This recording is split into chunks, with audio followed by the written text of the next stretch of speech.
They're beautiful.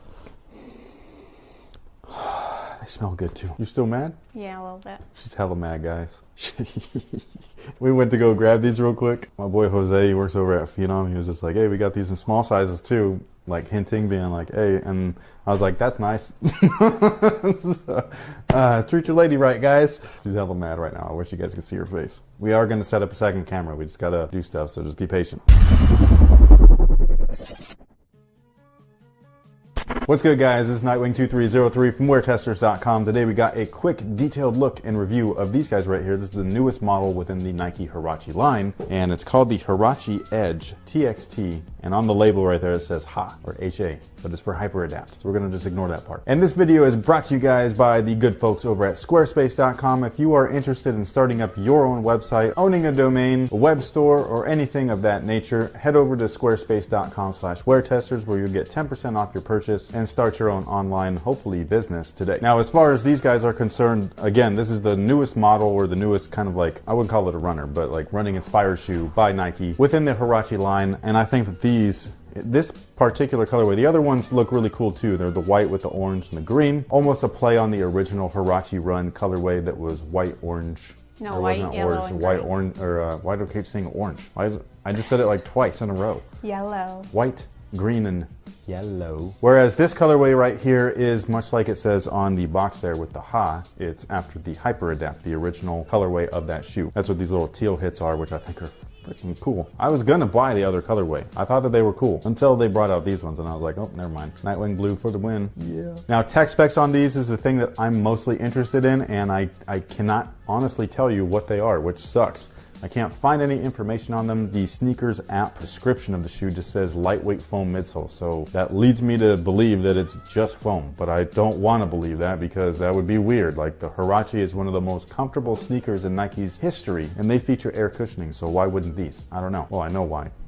They're trying to save some money while earning some, but still, they should have air in it. They don't have air in the name, so I'm pretty sure that they don't have air, but I'm not gonna like say with 100% certainty. And then normally what I would do is take out the insole, and that's when I could like see the impression of the air unit, whether it's Zoom or whether it's like a Air Max. And I can't do that because the insole on these guys is stitched in there. It sucks. They are comfortable though, and it's because of the lightweight midsole. It is file on, but they have it cored out, and then there's some flex screws in there as well. So you do get some bounce or some compression. They're not anywhere near as comfortable as the original Huarache in my opinion. Again, that's one of the most comfortable sneakers of all time from Nike. But I do think with more wear, they will break in and feel better over time. The outsole is solid rubber. You can see it sectioned off in 4 different parts. I love what they're doing with the outsole itself, where they're highlighting a specific color that's on the upper of the shoe with one of the translucent sections. I think that's awesome. The material build is similar to the original Huarache, whereas those were kind of like a neoprene one-piece booty. These guys they feel kind of similar, but it's way thinner. It's not neoprene or anything like that, but it is based off of compression. The forefoot area is just a textile mesh. I love the way that it looks though. I like the extra overlays, the stitching on top of it. I think it looks dope. And then I love the overlay materials along the shoe as well. It's a very nice leather, although it's very thin, but it's super soft. It looks great, feels great. I just think that these are dope. This is a slick looking sneaker. I love that little overlay right there at the toe. I think that those kinds of things, those little hits right there are slick. Got the Huarache logo right there on the tongue. They have laces, but you don't really need them. Basically a slip-on. And then these little pods right there at the heel, the little rubbers, they're just like little heel cages and everything. And I just really like the way that they look. I think that they're so cool. As far as fit is concerned, I went down half a size, which is weird because the original Huarache, I had to go up half a size. So these guys, try them on If Store if possible. They release on the 29th or 30th? Thursday, yes, for $110. For how much? 110. How much? 110. $110, folks. That's a good deal. Unless there's no air, then that kind of sucks. They still look cool though.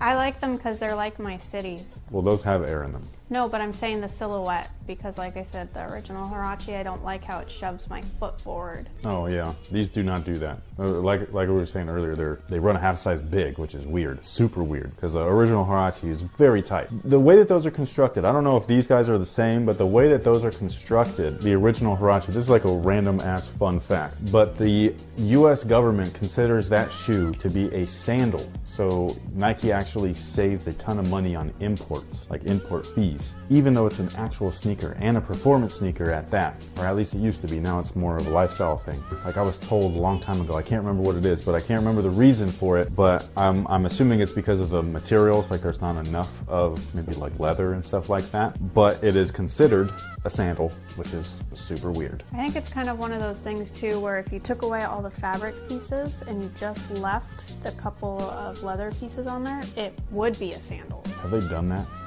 I don't know, but I'm just saying if you picture it. No, I think they did make a Huarache sandal. Why would anybody want to wear that? Along with the shoes, they actually come with this little pin, which is pretty cool. I don't know if both colorways do though, but this guy says, "Have you hugged your foot today?" And that is a play on the colorway featuring that kind of like hyper adapt look. Like we were saying earlier, these are available right now. So if you're interested, go online. You can also check out Phenom, which is where we got ours. If you're in the Elk Grove, Sacramento area, you can give them a call if you can't find them as well. They're technically quick strikes. So I don't know like how abundant they're going to be, but if you're interested, you can give them a call. I'll leave their number down below in the description box. Also, big thank you to squarespace.com for sponsoring this video. Again, if you're interested in creating your own webpage, make sure that you hit the link in the description box, squarespace.com/weartesters. You'll save 10% on the order. I highly recommend it as somebody myself that has his own website.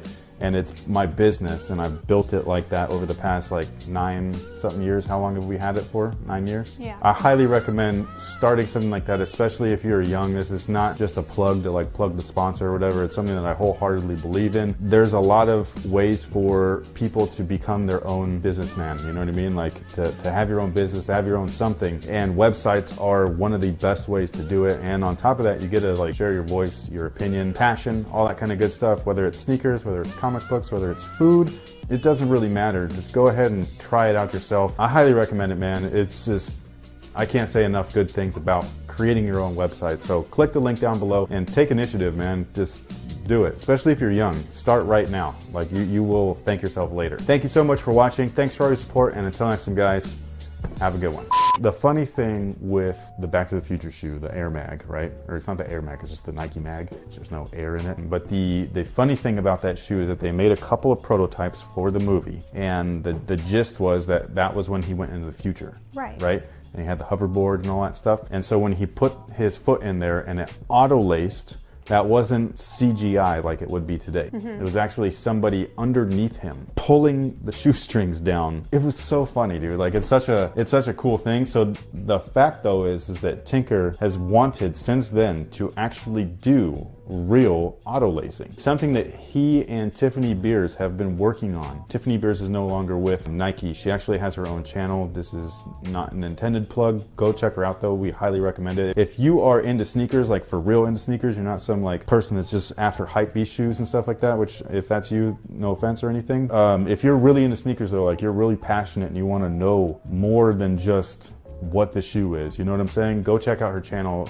She's smart, man. Like you got to go check her out. She's a genius. But her and Tinker together worked on this, which is ended up being what they call Earl, but they call it also, the model name is Hyper Adapt, and that's the first laceless shoe. Then they did a auction for the Mag, and it was like a one-to-one like recreation or replica, but like officially licensed by Nike. And that shoe did not have auto lacing system, but it had all the lights and all that stuff, and it came in like a crazy like yellow like caution, like, you know what I mean? Like box, like Doc and stuff like that. And then they auctioned all of those off, so they were super rare. But then like, I think it was like 2 or 3 years later, they came back out with the shoe again in limited numbers for auction. And all the auction money goes to Michael J. Fox's foundation for, what does he have? Parkinson's? So like all the money goes towards that, which is really cool. The second version of the shoe that came out a couple years later was the first thing to have auto lacing on it. And so they were able to finally like figure it out. And so when you stuck your foot in, you would hold the little collar and it would go zzz, and like zip the little laces down very slowly, not like in the movie, but still it was cool anyways. Then they came out with Earl or the Hyper Adapt, and that's the first one where when you put your foot in there, your heel rests on the back of the shoe, and then it somehow senses everything and like adapts to your foot shape and doesn't make it too tight. Just kind of makes everything like just right for you. I don't know, it's super cool. Like the functionality of it for performance isn't there. The thing that sucks is that shoe, the Hyper Adapt, retails for like $700, which sucks. So like if you have the money to spend, then that's great. The part that sucks about that, besides just the price alone, alone is that the tech, like their original intention is to help people that cannot tie their shoes. And I'm not talking about people that just don't know how to tie. I get it. Like people that physically are unable to, people with Parkinson's or with, there's other diseases that are like, I'm slipping right now, but like, you know what I mean? Like, and so it's for those types of people, like the fly ease stuff with the zippers. So it's supposed to be like that, but even easier, so that they can literally just put their feet in and it just does it. They don't have to touch anything. They don't have to zip anything, nothing. It's like super simple. The problem is that there's no way that people like that can afford a $700 shoe. And so that's the thing that's a bummer. So I'm hoping that the tech continues to like evolve quickly. That way it will actually help people out, because as of right now, it's just a novelty instead of like an actual useful tool. But it's still dope that they came up with it. Don't ask me about stuff.